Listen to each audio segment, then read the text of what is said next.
What's going on, everybody? Kyle Hines here, Metal Militia Powerlifting. Today, I'm joined with Jon Currey, a juggernaut. Man, this is going to be awesome. Listen, Facebook, YouTube, Spotify, Instagram. You can check us out. First of all, Jon Currey.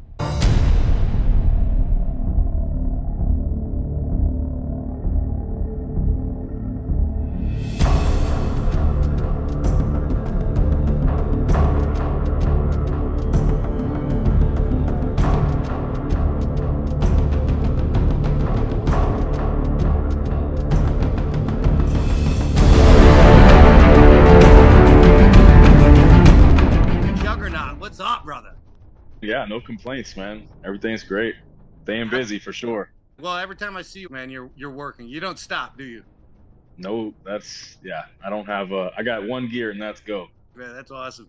So tell me about how it is. You are a big time powerlifter. You have a big time powerlifting team with you. You are a welder and fabricator of powerlifting equipment. Like, you are ass deep in powerlifting. So thank you for sitting with me, man. How'd you get involved in powerlifting? Well, I guess it would start so I kind of was more or less like a chubby kid, and so it kind of started being a chubby kid with low self-esteem. I wanted to try to lose some of the body fat. So I started doing uh, cardio and whatever I could learn. I didn't really have anyone to teach me anything. So I started reading books and got into most people are familiar with the Pumping Iron movie, Arnold Schwarzenegger and whatnot. So watched that and I didn't know about powerlifting or strength sports or anything like that. I kind of just had it in my head that if you wanted to be in shape, you had to be a bodybuilder. So I started doing anything I could, we would fucking put like concrete and little like jugs and 5-gallon buckets and, just like make shit up and just try to get fit. And I lost the fat and I started kind of getting into the bodybuilding culture. And then I kind of quickly realized that I was like, well, I don't really care what I look like so much as like what I can do. And all these other guys that were bigger and maybe more ripped than me, I was stronger than them. So I was like, man, if I could find a way to just kind of showcase that. And I was always, I played football from 6 years old to about 18, 19 years old, all through school. And I really just I dug the weight room part of it. Like we would train and then we would go play football, and it was cool because I was a little fucking anger issue kid. My dad wasn't around, so I was always about hitting people and getting in fights. And so my uncle was like, football is basically you just got to hit the guy with the ball and they let you do it. And I'm like, hell yeah. So sign me up, right? So I didn't give a shit about football. I just wanted to fucking lay people out. And so, but I didn't really I played football and I would love doing the weight training, and then we'd go play and it was like, well, I just wanted to get back to the weight training part. And so that kind of led me into getting older. I went into some fighting sports. I did boxing and jiu-jitsu. I trained out of New Orleans Boxing Club for a little while. It's kind of old school gym out in the hood over there. Kane, go lay down. It's my dog. My pit bull keeps trying to get in the camera. And so after fighting, I went into raw powerlifting. I found a raw powerlifting gym. I did a few competitions raw. My first comp was I was in the 181s. I did like a 12-12 total. Nothing impressive at all, but it was fun. Just getting my feet wet, just getting out there and doing something. And then I want to say that was a sleeved one. And then I did another one at 198, which was 1432 totals, a sleeved one. And I just did a few raw meets back to back, and I didn't really have anyone to coach me, and so I had a lot of bad habits, and I tore my bicep a couple times, developed a lot of bad tendonitis, and so I was like, man, I gotta. Every time I deadlift now is just flaring up this tendonitis real bad, and every time I bench and squat, and so I started pulling with straps, and so when I started pulling with straps, I found out that strongman would allow you to pull with straps and whatnot. So I went into strongman for like 5 years, and I stopped doing powerlifting for a while. And I competed at a high level there, broke some national records, did all that stuff, and then I just kind of, I got bored with strongman, and so I was like, you know what, I like powerlifting, but I just kind of got bored with raw, and so I got into equipped. I hit up my buddy John Shackelford. He's passed now, but he used to train at Westside, And while he was training at Westside, he was coaching me to do geared powerlifting. And that's when I was like, dude, I'm hooked. This is fucking awesome. Like, there's nothing like it, you know, like I just kind of fell in love with it. And since then I hooked up with I was training under Chris Duffin for a little while. I learned a lot of good mobility stuff from him, and just like he's a really methodical guy. I trained under John Anderson when I was doing strongman, and learned a lot of his methodologies. And then I'm good friends with Mindy, Scott Mendelson. I actually design mostly all of his equipment that he sells now, and he taught me about the bench press. And yeah, man, it just kept going on and on from there. That's a lot. Holy shit. Let me Yeah, just recap if I can. So, football, boxing, yeah, jiu-jitsu, strongman, powerlifting, raw, yeah. and then powerlifting equipped. Did I miss anything? Were That's you a it, man. runner? A swimmer? Right? No, mostly just aggressive lifting stuff, you know. Yeah, If it yeah. was fighting or lifting, anything testosterone based, I was into it, you know. Okay. I always kind of prided myself in being an athlete, like a multi-sport athlete, and not so much like a specialist in one thing. I didn't want to be a power lifter. I wanted to be an athlete to where I could stop doing powerlifting and go do strongman tomorrow and still do well, you know? Right. I hear you talk about all the time how you don't have to be a fat slob in order to be strong. And Yeah. it's something I agree with. I understand that people need to get big to lift real big weight. I get it. I get the dynamic and the physics of it, but it's like a bell curve or even it's like a up and it's like a cliff where like Yeah. that size to strength ratio doesn't carry you all the way to the top. There's a limit. Yeah. I mean, it really, it's very specific to the individual based on your bone structure, your height, your proportions, how you genetically can carry that weight and stuff. But from my experience, I've found that anything below 10% body fat is just not beneficial for strength sports, because you're healthy and you're lean, but the benefits of having that endurance really don't carry over, especially to a sport where you're only doing one rep. And you also take a lot of the fat from around the areas that need it, and you make yourself more vulnerable for injury. But I've also found that really anything above like 18% body fat is not helping you at all in any way whatsoever. I mean, I guess you could probably make an argument that your belly is so big you're pushing against your thighs in the squat and maybe have a leverage. But I mean, come on, we're splitting hairs there. I mean, honestly, anything above 18% is really not helping you, and anything below 10%, kind of. I mean, if I guess if you're going for maybe a world record and you had to do it, but my personal opinion, the sweet spot's between 12 and 15% body fat, especially for powerlifting. Now, like I know that like, I always when I talk to people that don't know anything about strength sports, I say, hey, listen, if you're gonna put 1,000 pounds on a jack, do you want the smallest jack you have? You want a 30-pound jack, or do you want Right. a 300-pound jack? A guy Yeah. that's gonna sit and he's gonna squat 1,000 pounds, he needs to have some size underneath him to be able to stabilize it. Bigger shoulders, a bigger body. Same thing with like bench pressing. You have For bigger sure. arms, bigger lats. All that stuff helps. It also decreases the range of motion, which you can't argue. That definitely helps in a bench, right? Yeah, so pause that. For what I was referring to was full power lifting.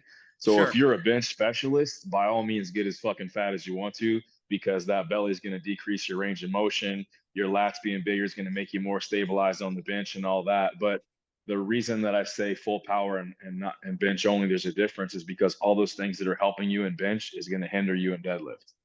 Right. So Yeah, and that's a fact. That's a fact. But yeah. even being a bench specialist, there is a cap to how much weight you need. There is a Oh point yeah. where you could just keep getting fatter and not put any more pounds on the bar. And I've seen it, Yeah. and anyhow, it seems to be a trend that is starting to die. But for a long time, it was how big can you get to be the biggest bencher or whatever. And That's yeah, and that's with no regard to your health at all either, you know. So it's like, we're not, which, hey, we're not in it for health. I get that, but at the same time, it's like, it takes years and years and years to get to those crazy records. Like, say, for instance, Jimmy Kolb, he just did I want to say 1350 in comp. You're not yeah, going to bench 1350 in 2 years. It's going to take 10, 20 years to get to that. But if you're a fat piece of shit for fucking 3 years and your blood pressure's so high you're going to have a stroke, you're not going to make it to that level of what it takes. So you have to somewhat, keep your health in check. Yeah, that that kind of leads me to like another thing that I talk about all the time is that like powerlifting is a long game. People often think that, all right, listen, in 5 years I'm going to be a world record holder. Well, no, Yeah, no, because not you're really. competing against people who have been in your weight class for 10 years and they've been Yeah. putting on that strength and they've worked through injuries and they've gotten smarter about how they train and all that It's like shit. I tell my guys all the time, like just because you can doesn't mean you should. You know what I mean? Right. So a lot of times they're like, oh, I feel good today. Like, should I just fucking send it? And I'm like, no, like let's stick to the program. You know what I mean? Because if it's here now, it's going to be there in a couple of weeks when we need it anyway. So it's like when you sometimes you rush it so you'll get there a little bit early, and that's when you take unnecessary risks and when Yep. shit starts to fall apart. There is nothing wrong with a 5 pound PR. Yeah, Nothing in the world. absolutely. There's nothing wrong with that. Absolutely. Yeah, man. So when you switched from raw to full power or from raw to equipped, did you do that in full power? Yeah, for sure. I actually have pretty much been a full power lifter my whole life, um, until recently because I would say a lot of things had changed, but in the past 5 years, so about 5 years ago, at that time, I was taking numbers like I did a 855 full range with the SSB and a old school Leviathan, and then I was doing about 1050 to boxes with the straight bar. I was doing pretty heavy squats, and then for whatever reason, something happened, and every time I would get in the hole with more than 800 pounds, I would just black out. And I was like, fuck, man. Like, I didn't know what was going on. I thought my straps might be too tight. I went from multiply to single ply. I did everything I possibly could, and I just kept blacking out. And so I was like, fuck it, I'm just going to take a break for a little while. And so I went to bench only. And not only that, but I have a whole team that I coach now, and when we compete, there's 5 to 8, 10 people competing at a time. There's just no way I could do full power and coach them at the same time.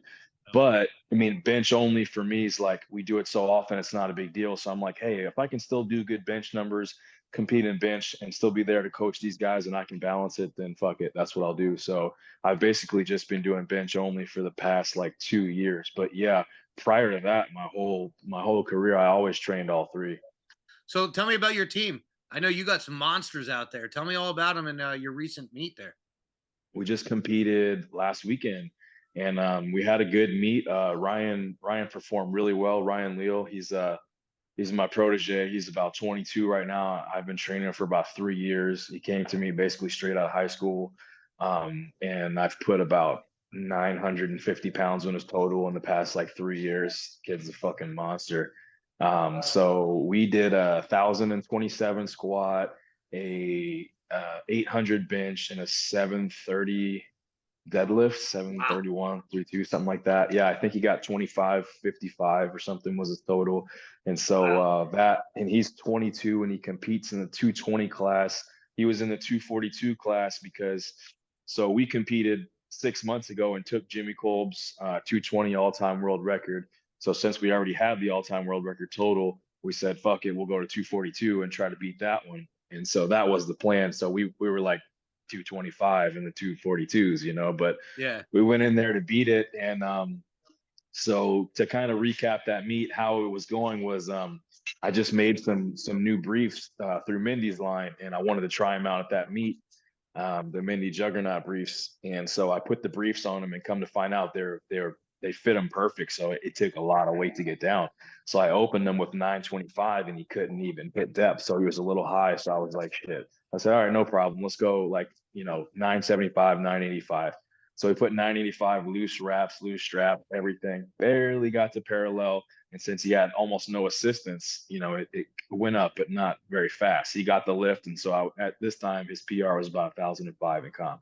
So I was like, all right, let's strap it up, put it down tight. We'll go 1,027 because that would have beat Dave Hoff's world record of 1,025.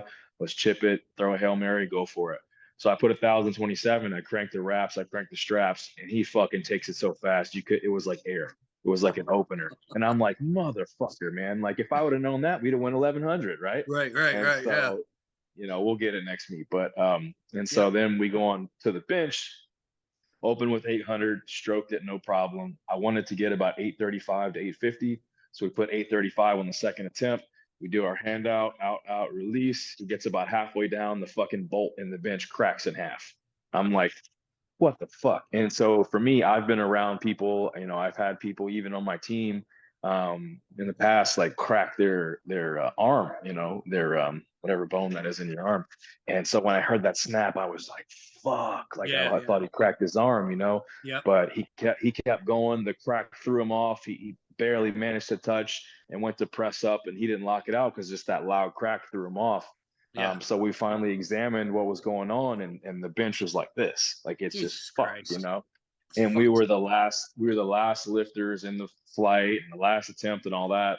So the meet promoter was like, well, what do you want to do? Like, it should be okay, right? I'm like, fuck no, it's not gonna be okay. Like the fucking bench is gonna be all over the place. But we didn't have another bench, so I was like, fuck it, let's take it. We got to at least try it, right? So we went out, release.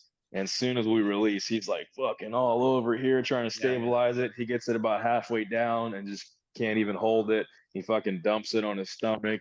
And so we ended up obviously not getting the numbers we wanted on bench. Went on a deadlift, pulled great numbers, but we were about 30 something pound, 35 pounds short of the all-time world record total, which was the 35 we wanted on bench. So it's like, you Yeah. know, bittersweet. It was the best we could do at the time, and we're competing next month. So, it'll be fine. It'll be there next month. But yeah, that was, circumstances out of our control, we'll say.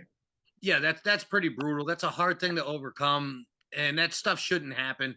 We shouldn't be having any bolts and stuff on a bench in the first Yeah. place. That should be welded. I don't have to tell you, you're a fabricator. Yeah. That kind of Yeah. breaks my heart to hear. But Yeah. anyhow, like you said, it is what it is. That's in the past. We're moving forward. You got a meet next month, and you'll get it then.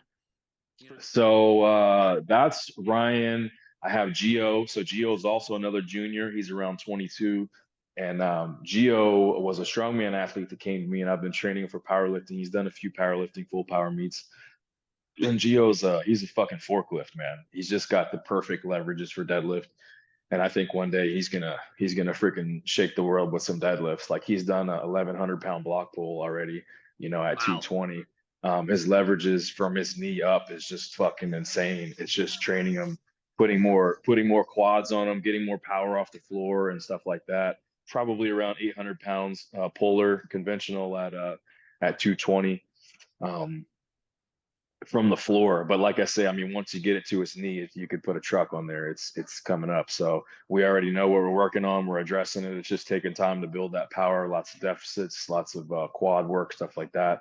And he'll be a monster, man, for sure. I have a new guy, Paul. Paul's an MMA fighter that I coach. He's looking to go pro in MMA, but he's also a raw power lifter who's kind of a geared power lifter in denial. He doesn't realize it yet, but it's all good. But he's the same way, man. He's a fucking forklift. He's got retard strength, like he just he didn't know the form. He doesn't really know what he was doing, but he was pulling like 740 for like four, and and I was like, what? How the fuck? I And love the guys like ironic that, the man. ironic thing is like he's a physical therapist, so like he knows all about the body mechanics and all that. And I see his form, and I'm like, well, good news, bad news. Good news is I can do a lot with that. You're really explosive. Bad news is your form is like dog shit. So we have some serious work to do there. Yeah. But very, very strong back, very explosive guy. So I think we're going to see a lot out of him too. Oh, that's awesome. That's huge. Yeah. Anytime anybody's pulling over 700 pounds, that's a Yeah. benchmark. A lot of Oh people yeah. can pull six, you know, Yeah. but you start getting over seven, that's a big fucking number to pull off the floor, and then Definitely. I think like for me, I can pretty much take a person within a month and have them pull 405, no matter who it is. Within a few months of training, you'll get to 500. It's going to take some time to get to 600. Like yeah, it's going to take you knowing what you're doing, like staying consistent with it and whatnot, and staying with it for a while to pull 600. But even 600 is a pretty achievable goal that a lot of people have pulled. But once you get into like 700, you're talking numbers that like not a lot of people have pulled. 800 is kind of like the top of the top. 900s are crazy. You got like two or three people hardly, Yeah. you'll see they'll do that, but 800s super crazy, and 700 is like the benchmark. I would agree. 700 is when you start getting my attention. If you can pull 700, I'm like, well, let's see what this guy's about.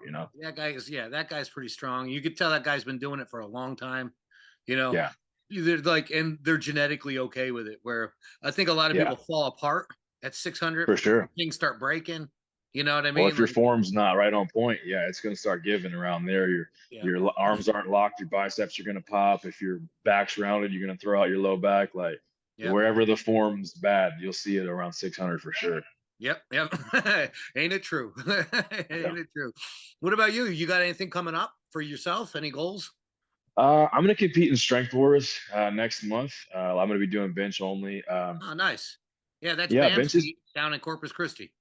Yep, yep. Yep. That'll be a metal militia. Bam. Yeah, it's gonna be a good meet. I'm building some of the implements for his strongman comp, and I'm gonna be competing in the bench only, and I'll have all my guys. The whole crew will be out there. We'll have about 10 people doing full power. But training's been going good for bench lately. From what I can get in, I've been really busy. Yeah. I haven't got to really do it as much as I'd like, but I still expect to perform well. I've done 805 full range at 220 on bench, and I took. I have I mean, I make the shirts. I have a fuck ton of different shirts. So I've got a shirt for 8, a shirt for 9, a shirt for a grand.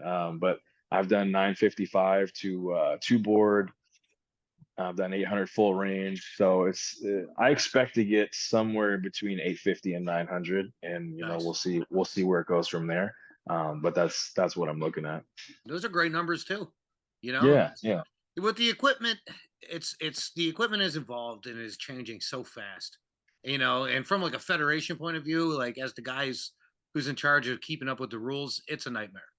You know what I mean? yeah. I You're bet. like, I you're like, bet. what is allowed and what isn't allowed and stuff. These band shirts came out, and it's been like a chase to make sure that everything is still okay and that we can level the playing field Oh, and yeah. everybody has an equal chance of competing fairly. So, Hmm. as this equipment evolves, there's going to be Oh, yeah. different rules and stuff. But what's exciting about it is that it's opened up the world of heavy lifting to a whole lot of new people, right? So a guy that Yeah. could bench 315 wouldn't even put on a shirt. Back when I was coming up, like everybody was like, "Yeah, you really should be benching 405 before you put a poly on." You know, Yeah. which is Well, reasonable. You sure, know, sure. I think it's great with the band shirts because so going back to our conversation about my kind of transition, when I came out of the strongman and started going into the multiply, there weren't any band shirts, right, and right. so like I lifted in the poly. I had a Rage X, I had a Phenom, I had a Super Duper Phenom, and they're a fucking nightmare to get in. It's like you got to have all these people and trash bags or your slippers or whatever, and you fight to get in these things, and especially one of the closed back ones I had, fucking nightmare, Oh and yeah, talk yeah. about claustrophobic girl doing this Oh shit. man, And the first thing we do when somebody showed up with one of those is cut it. Just cut the yeah, back right it's off the just a fucking thing. fucking Just take that nightmare. shit off. And you do all this work and you get in the shirt, and then you got to stay in the shirt the whole time, and you got to have like the crew and do all this stuff. And with these band shirts now, man, you can slip them on, you can slip them off. They're much more comfortable. They don't take a whole crew to get them on. Some guys even lifting them, like Brian Forbes, one of the Metal Militia guys. He Yeah, lifts in the shit by himself. He doesn't even he's have a crew. amazing how he does that. He's Like crazy. Yeah, he's crazy. He's crazy. yeah, He's he in is his crazy. basement garage and he's benching 800 pounds, 900 pounds alone. Let's talk about. I want to talk about your equipment. Yeah, we've got the Juggernaut barbell fabrications. It was just my equipment, and then I have the line with Mandy I'm working on. I came out with some deadlift suits. We have some squat briefs. We've got Mandy's X Factor bench shirt, and we also have a squat suit that I'm working on right now. We haven't released that one yet because it's still in the R&D phase, but yeah, we've been getting a lot of really good results with that. And then, like I said, my fabrication company, that's the main bread and butter right now. We're putting out all kinds of stuff. I've done monoliths, comp benches, jammer arms, lots of strongman equipment. I'm about to do hack squat, and I mean, you name it, it's all custom. So whatever the customer wants, we make it. Well, I see your equipment online. I haven't ever seen it up close, but I've seen it online. The stuff looks great. Like Thanks, man. aesthetically, it's cool as fuck. You know what I Thanks, mean? man. I Yeah. like what you got going on out there. You know? Yeah. I Yeah. try to my number one thing is just to make sure that it holds up. That's kind of how this whole thing got started. So basically when COVID hit, all the gyms shut down and I went off and did my own thing and kind of made my gym in my garage, and that was Juggernaut Barbell 1.0. And I built everything in the garage out of wood. I built a wood power rack, a wood bench, a wood everything. Like I was literally squatting like over 1,000 pounds in a wood power rack that I made with like 4x4 or 2x4 screwed together and all that shit. And but anyways, it got to a point where obviously, we're lifting so much weight, it just wasn't safe with the wood. So I had to start welding it. And then everyone was breaking the equipment that we bought with other people, and I kept having to add on and weld it and restructure it. And I was like, you know what, I'm just gonna fucking do this shit for myself. And I Yeah. did, and it's been great. And I just recently linked up with a guy who has a CNC machine, and so that escalated us to a whole new level. We can do all kinds of newer stuff. We've got a milling machine and a lathe where we can turn our own pins and everything. So it's been great. I've been having a lot of fun with it. And you see Yeah. that there's a niche, there's a need for what you're doing within this sport. Yes, there are big companies. I'm not going to bash anybody, but there's big companies out there making monos and making powerlifting equipment, and they're charging stupid prices. You know what I Yeah, mean? Like for you're just sure. looking at like I look at them online. I'm like, why? When I know what the cost of steel is, and I know what labor is, and I'm like, these Mm, guys are making $1,000 profit on a fucking monolift, and the people that are yeah. buying them are blue collar people, guys that's Yeah. trying to run a small gym. It's not right. So I'm glad you're doing what you're doing. Even if I took every possible upgrade and steel and labor and time and everything, I mean, some of these prices are double that. When you look Yeah. online, you're like, wow. And you're working with Scott Mendelson on his. I Yeah. know about his shirts. I know a lot of people are Yeah. getting good results out of them. And you said you're Mhm. making a set of. I didn't know this. You're making briefs. You're making a squat suit. And is Yeah, the that briefs are already for sale. They're all custom tailored to your dimensions, so they're a custom fit, exact fit of what you give us. Make 2-ply, 3-ply, and 4-ply. I have a conventional deadlift suit, which is a double-ply laminated poly with a band material strap. So as you use the band material, it's easier to get down to the bar, but it also recoils back up. So that would be in the unlimited division, and those have been working great. We've been getting PRs left and right. And then now we're coming out with a squat suit. I just want to finish it first, but the squat suit is it's a bottom layer canvas, top layer poly, so it's easier to breathe. And then we've got a kind of rubber grips on the straps for the bar to be able to sit in. So it's adjustable, and also it's really cool. Having a lot that's of fun cool. with it. So if somebody wants some of those, how do they get that? How, would they reach out to So you or Mendy? yeah, either way, definitely. You can hit me up on Instagram, which is at juggernaut_lifestyle, or Mindy. I believe it's at Scott Mendelson on Instagram.